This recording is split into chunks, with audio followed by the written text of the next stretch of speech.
this zero turn mower is by far one of the greatest purchases I've ever made when it comes to my lawn and garden. Look at this. I need to cut this grass terribly.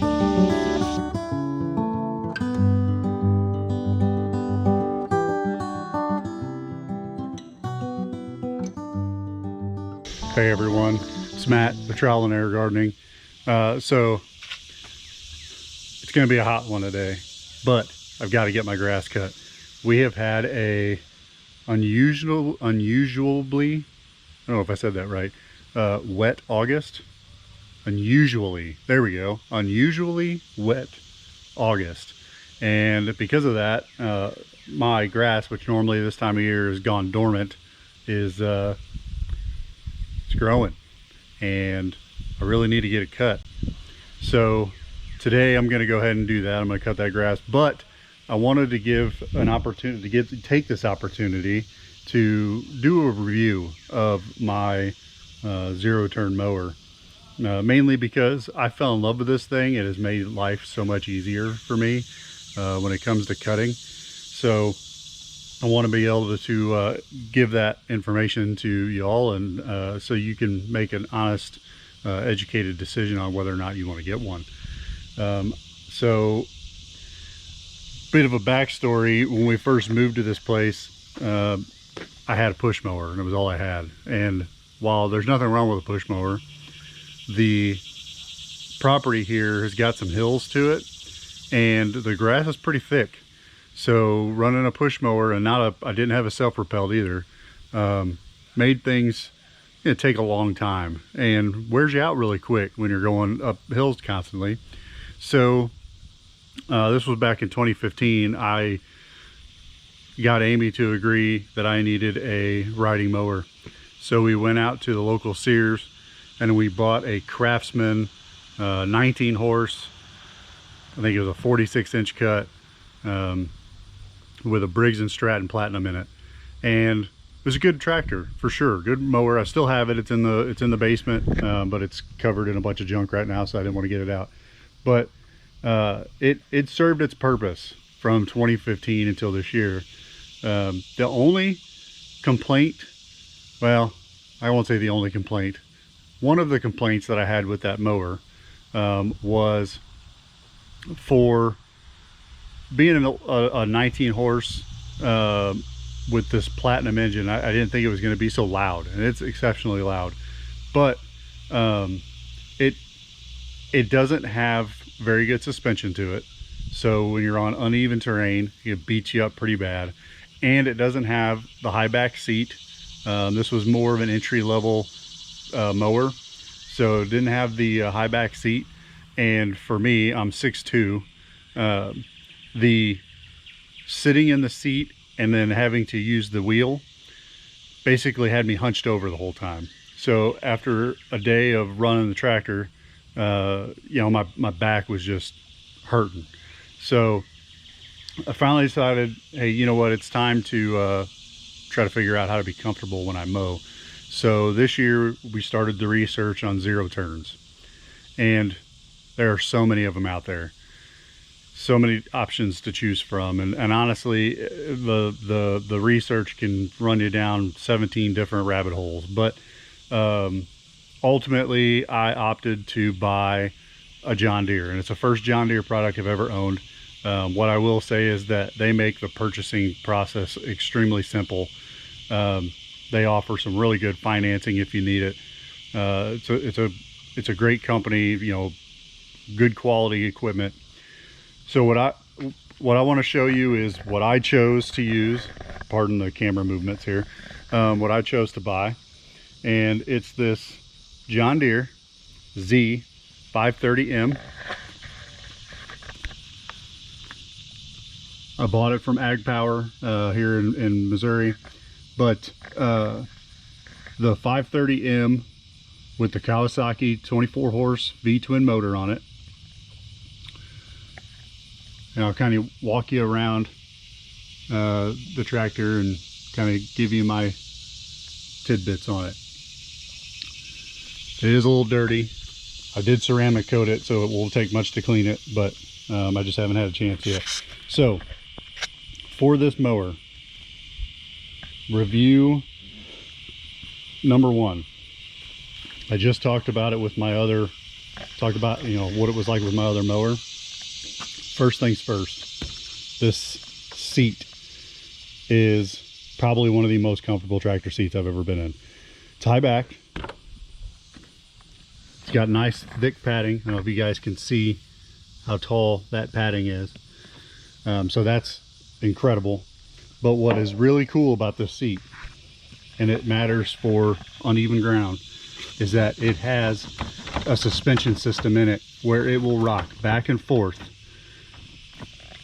Sorry, to get the camera straight. It'll rock back and forth so that when you're bouncing across the ground, you don't feel it as much.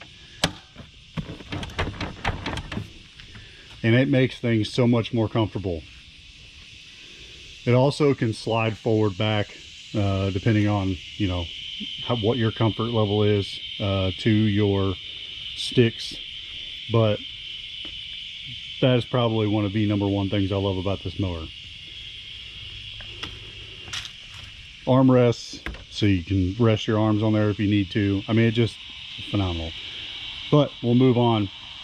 Another thing that I really like about this mower is right here. The fact that your throttle and your choke are two separate controls. And the reason I say this is because with my Craftsman mower, it's all one thing. So you have to run it all the way up past the notch, start it, then pull it back to the notch. Well, I don't drive with it full throttle when I'm not mowing because there's no point in it. So it's nice being able to keep the throttle down when I choke, not having to run the motor up and come back down, so on and so forth. Another nice thing about these, again, talking about the seat adjustments you can also make adjustments here. So you can bring the stick forward or back, and you can take it up or down in order to make it more comfortable for you. I have it set for myself, but like when my son needs to drive it, he's 6'6", you know, he might need to adjust it. And it's very simple. It can all be adjusted with just simple tools, and they're simple tools that they give you. So they come with the tool that you need in order to make the adjustments. Another thing that you can use this tool for that's nice is right here. This is the adjustment for the play in your controls. So if you are having some creep, like for example, you're in neutral and it's kind of creeping on you, you can adjust it to get rid of the creep. So that's a nice feature as well. But again, comes with the tool. This is all you need. Also comes with a little deck leveling gauge that's in there. Another feature of the 530 series, so there's 530, 535, is the roll bar. So this is the level where you, I'm sorry, the 500 series is the level where you get the roll bar. So it comes in the 515, the 530, 535, 540, 545 models. And the R model, excuse me, the 545R model. If you happen to be cutting on hills and things like that, you're going to want that roll bar. Another cool feature too, I added the foot rest accessories, but this piece just lifts up and now you have access to your spindle in the middle. So 3-blade deck. This is the 48-inch cut, but it allows you to get to that, especially if you need to clean, which I do, but I haven't done it yet. Probably do it after I do this mowing, and then it just sets right down. One more thing that I really love about this mower, and this is an option on all of the I think all of the Z models. I could be wrong, maybe not the 300s. I know the Z500s and up have it, and that's this deck lowering system. So right now the deck is raised all the way up. If I want to cut, let's see if I can get the camera down there, I have these options right here. So a lot of different options for cutting, and I want to set it to 3 inches. I take this magnetic pin, put it in the 3-inch spot, just like that, and it stays in there. It's not going anywhere. Then it's as simple as pushing on this pedal, pushing down on this, and letting go. And now my deck is set where it needs to be. And then when I'm done and I want to raise it back up, all I have to do is push the pedal until, and you'll hear it lock. This thing pops up, and now you're stowed. Overall, really simple. It makes almost completely hands-free. Now, of course, yes, I do have to use my hand to push this, but that's it. Gotta hold on while this jet flies over, right over the top of me.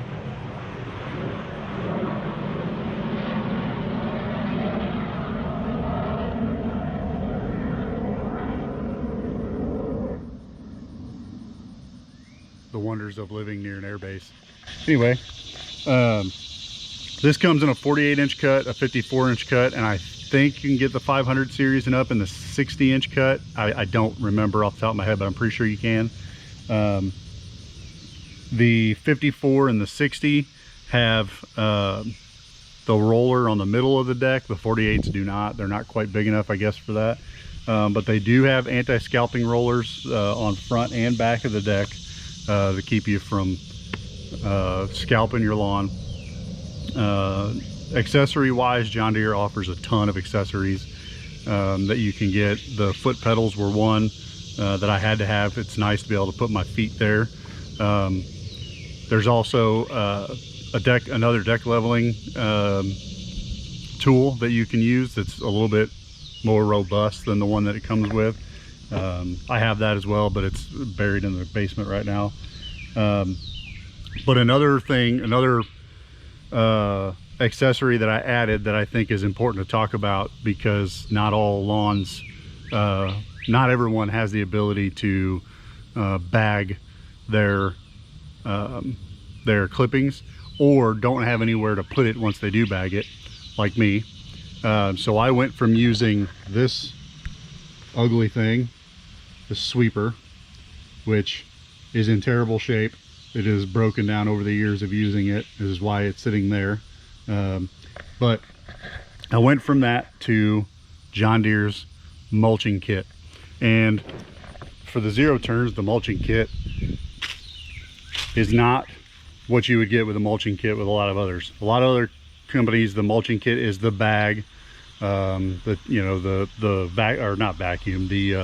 bagging system that's on the back of a mower or whatever, and you can get that for the 0 turns.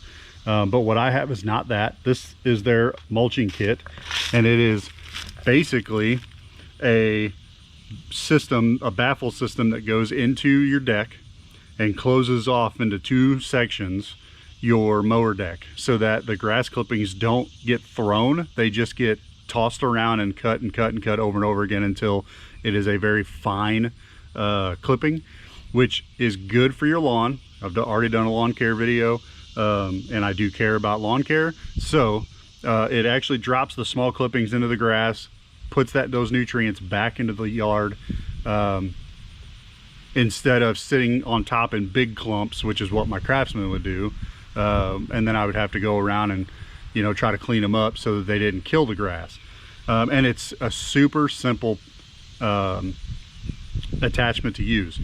Once it's installed, it's there. It's very simple. All you do is take this handle. This is part of the accessory. It gets added. You take this handle. Right now it's in the closed position. If I want to throw grass, I just open it. And now I have an opening here for the grass to come out. But if I don't want that, which is normally how I run, you close it, it closes that off, and now that grass just gets turned inside of there over and over and over again.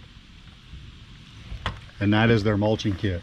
well worth it in my opinion to go ahead and have it installed, even if you're not sure you would use it, because once it's installed you can go either or. And so let's say you don't care at first and you're like, yeah, I'm just going to throw it, whatever, and then you decide, you know what, never mind, I don't like the way this is looking, I want to mulch it.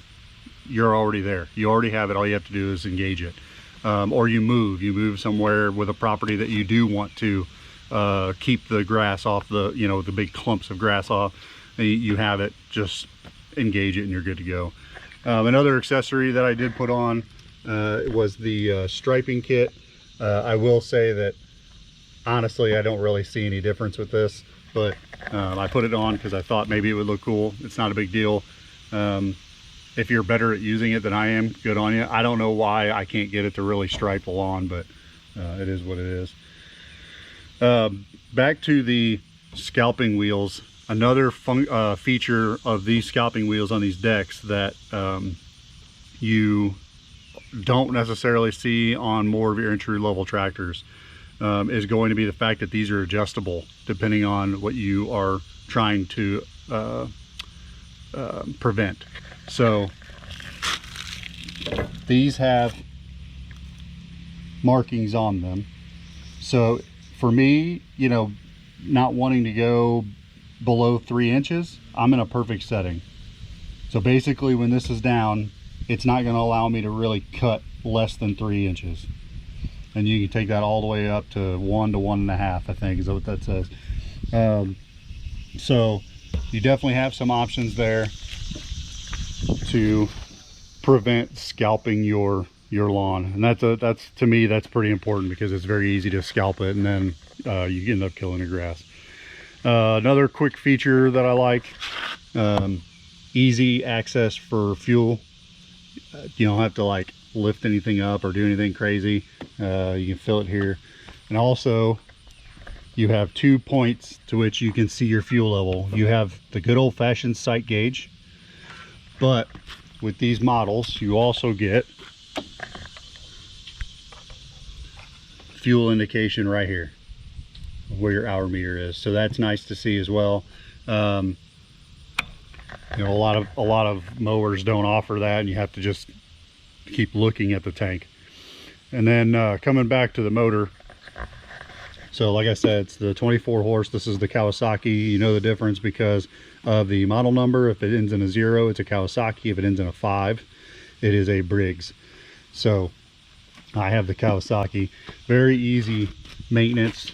Oil drain line and plug right there. So when it's time to do an oil change, you just take this out of the clamp, the loop clamp, down through the frame, open it up. Oil fills right there. Air filter, super easy to get to and change. Fuel filter, super easy to get to and change.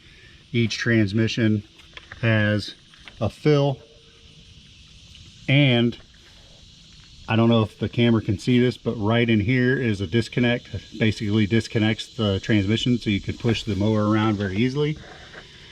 It's on both sides. Very, very easy. Another attachment is getting the tongue so that you can pull a little cart around. I don't recommend two-wheeled carts on these just because it's going to add a lot of weight to an already rear-loaded mower.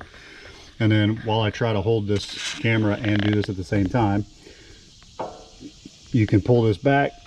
Oh, seat moves up. There you have your service intervals for everything you need to do. Has your belt routing. And then underneath this is your batteries. I'm not going to be able to take it up one-handed, but or your battery, I should say. You have one is sitting in there. So nice cover over that. If you needed to remove the seat or pull the seat all the way forward, you could pull this pin out and it'll release this cable, and then your seat can go all the way forward. So yeah, essentially very simple to work on. It is a solid piece of equipment. So if you don't have a zero turn,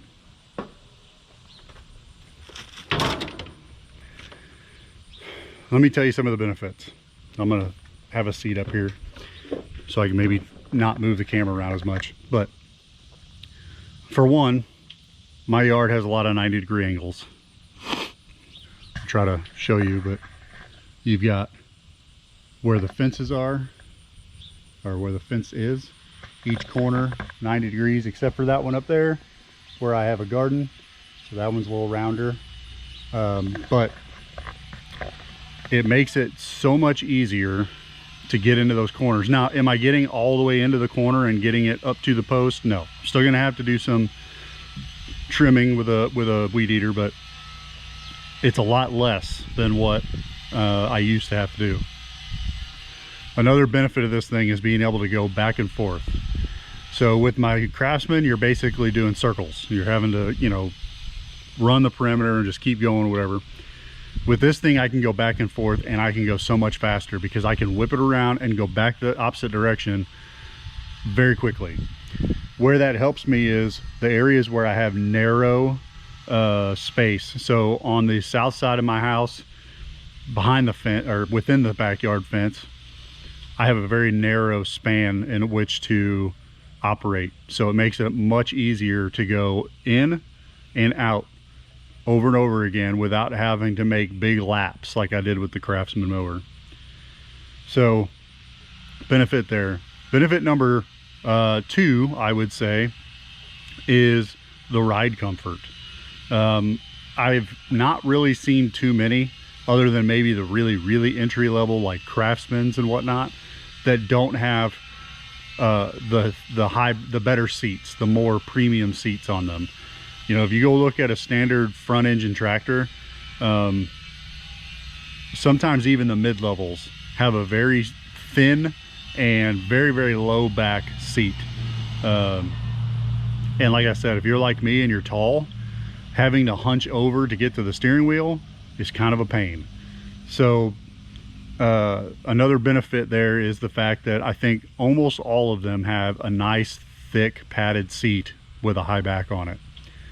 And you also, with a zero turn, you really don't have to reach for anything. Your control sticks are right at your natural level, and with some adjustments, you know, maybe needed, but still, for the most part, they are right where you want them naturally to be.